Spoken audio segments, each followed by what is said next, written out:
Olá, professor. Hoje eu vou falar sobre a vinda da família real portuguesa para o Brasil. Vou começar com o contexto histórico, onde no final do século XVIII a Europa estava em meio a guerras, né, por causa de Napoleão, que estava tentando dominar a Europa. Quando Bonaparte instalou em 1806 o bloqueio continental. Era uma estratégia para isolar a Inglaterra economicamente, né? Mas Portugal era um aliado antigo da Inglaterra e não quis aderir ao bloqueio continental. Mas, né?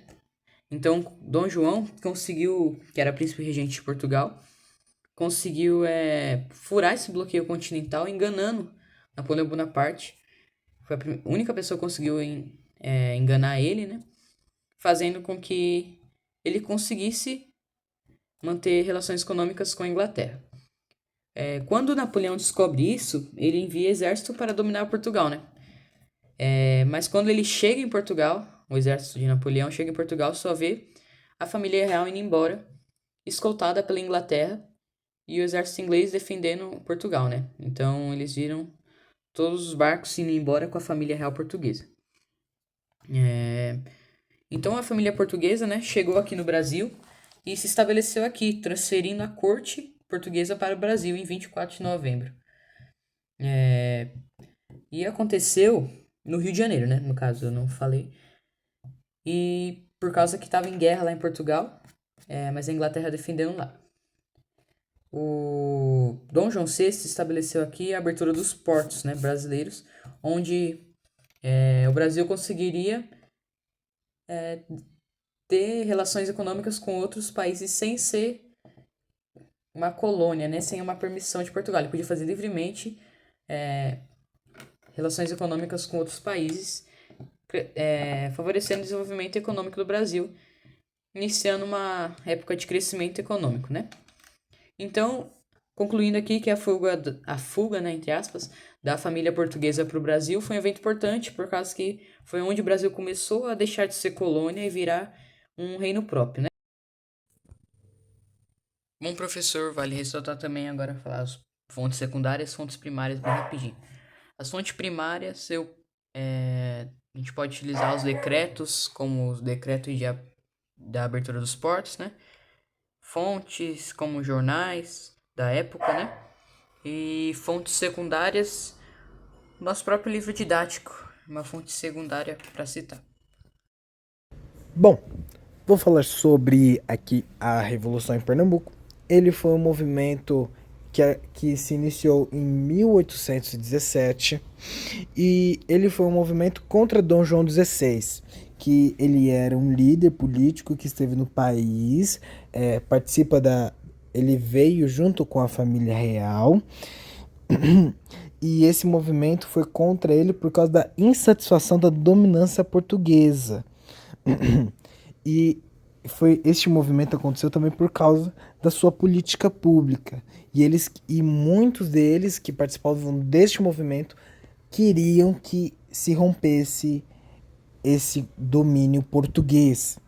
E esse movimento também ele aconteceu por causa das desigualdades regionais, né? Houve ali uma transferência do poder monárquico para o Rio de Janeiro, mas essa situação não mudou muito, né? E aí esse movimento esteve aí para fazer críticas contra essa monarquia, que não via avanço e tudo mais. E esse movimento era composto de padres, comerciantes, rurais, né, juízes, artesãos e militares. E esse movimento ficou conhecido por ser contra o regime republicano. Tendo essa pressão no governo, o governador de Pernambuco perdeu seu cargo, né, diante dessas pressões por uma mudança. E um novo governo foi iniciado, decretando a extinção dos impostos, no qual eles não estavam gostando, né, que não estava resolvendo. Eles instauraram a liberdade religiosa, a liberdade de opinião e a igualdade entre os cidadãos. E esse movimento não ficou só em Pernambuco, ele se espalhou entre Alagoas, Rio Grande do Norte e Paraíba. E assim, tendo esses setores divididos, aconteceu essa revolução, mas não por muito tempo. Esse movimento ele terminou no mesmo ano, em maio, por causa do governo português, por causa do governo português irem até o Brasil e pararem.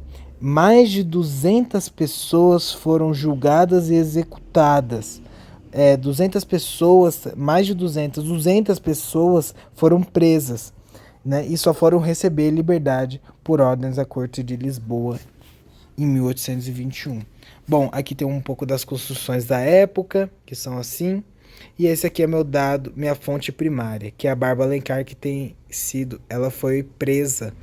Ela foi uma das pessoas que participou do movimento. Bom dia, boa tarde, boa noite. Meu nome é Lucas Campos. Eu vou falar sobre a Revolução Liberal do Porto. Para a gente começar, vamos falar do início da Revolução Liberal do Porto. E como já se pode ver aqui na direita, já está falando mais ou menos a data, né, quando aconteceu, que foi o ano de 1820. Que nesse ano, muita gente estava brava com os britânicos e com a família real, porque estavam acabando com a economia da época de Portugal, e o pessoal da classe média e os militares resolveram dar um basta nisso e começaram a pedir mudanças. Eles convocaram também uma turma para escrever uma nova Constituição, para ver se acabava de vez com isso. E a revolta deixou o rei João VI, que estava no Brasil na época, sem graça, vamos dizer, todo sem graça, né, vamos dizer assim. Porque ele teve que ceder às demandas dos revoltosos e chamar essa turma para escrever uma nova lei. E isso meio que enfraqueceu o poder dele e causou um rebuliço político no país, porque um rei pegar a autoridade de rei, né, é meio complicado, né? Agora, essa nova lei que foi convocada para uma nova Constituição, ela foi aprovada em 1822. Ela deu uma amarrada nos poderes do rei e acabou instituindo um sistema de governo mais democrático para o povo. Foi o início de uma época mais liberal em Portugal, mas as brigas, as tretas, vamos dizer assim, políticas continuaram e acabaram levando uma guerra civil que aconteceu em 1828. Foi quando o absolutismo voltou com tudo, sob o comando de Dom Miguel I. Professor, vim falar sobre a desobediência às Cortes de Lisboa. Uma contextualização é que o Brasil já não estava sendo mais considerado uma colônia e sim um reino. Esse período de desobediência à Corte de Lisboa foi porque na regência dele houve várias tensões e grupos antagônicos. Por ele ser jovem, muitos presidentes de província aproveitaram dessa situação para agir por conta própria, o que causou na época muito aumento de preços de alimentos e coisas do tipo. As primeiras determinações das Cortes de Lisboa que chegaram no Brasil foram tomadas sem que a maioria das medidas nem tinha representante aqui no Brasil. Entre as medidas, declarou as juntas governativas eleitas como poder executivo nas províncias, respondendo diretamente às cortes. Dessa maneira, não havia necessidade do príncipe regente. Dom Pedro deveria voltar a Portugal. As medidas causaram um profundo impacto e reforçaram o temido argumento que estava em andamento o projeto recolonizador português.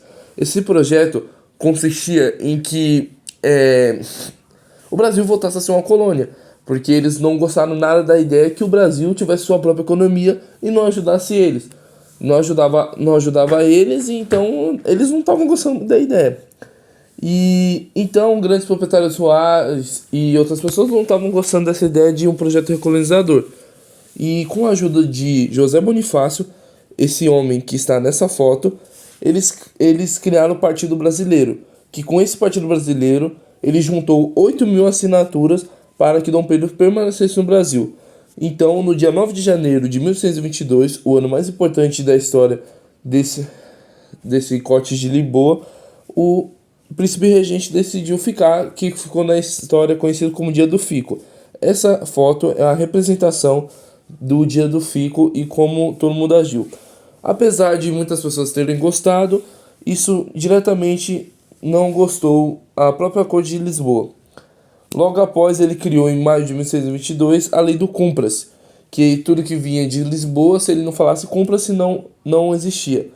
E então, em junho de 1822, marcou a Assembleia. Logo após, no mesmo ano, 6 de agosto, criou um manifesto que mostrava que o Brasil não era mais uma colônia. E depois de muita divergência, insistência, ele sabia que Portugal atacaria, porque para defender os próprios ideais dele. Então, dia 7 de setembro de 1822, ele declarou oficialmente que o Brasil não tinha mais nada a ver com Portugal, que causou muita guerra, e mesmo assim ele ganhou, e dia 1º de dezembro desse mesmo ano, ele foi coroado o primeiro imperador do Brasil. Meu nome é Ana Beatriz e hoje eu vou falar sobre os esforços pela independência, mais especificamente sobre a independência na América Hispânica e dos países que a gente conhece hoje em dia. Eu vou falar sobre o vice-reino da Nova Espanha, vice-reino do Peru, vice-reino do Rio da Prata e o vice-reino da Nova Granada, além das capitanias gerais da Venezuela, do Chile, da Guatemala e da Cuba.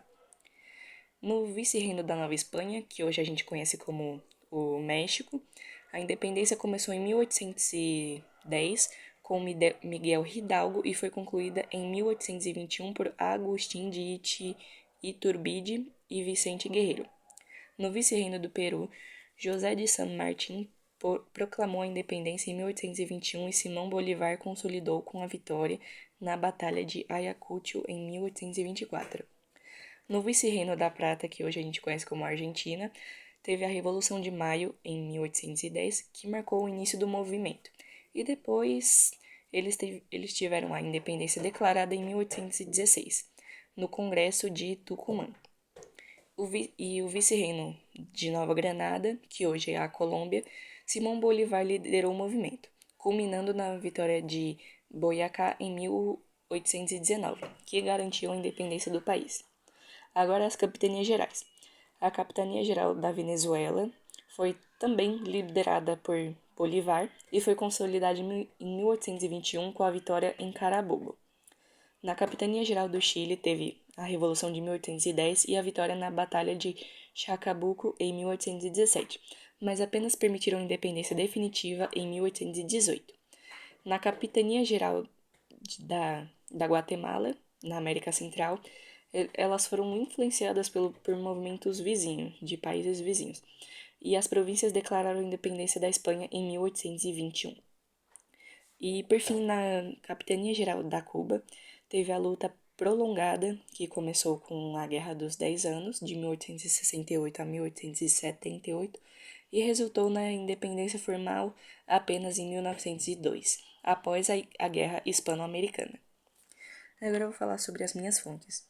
As minhas fontes foram um link que eu peguei na Cielo, um site do Google que o professor Rafael mostrou pra gente, e a minha fonte secundária foi um livro que foi escrito por Maria Lídia Prado, uma historiadora brasileira, um livro de 1992 falando sobre a formação das nações latino-americanas. E é isso.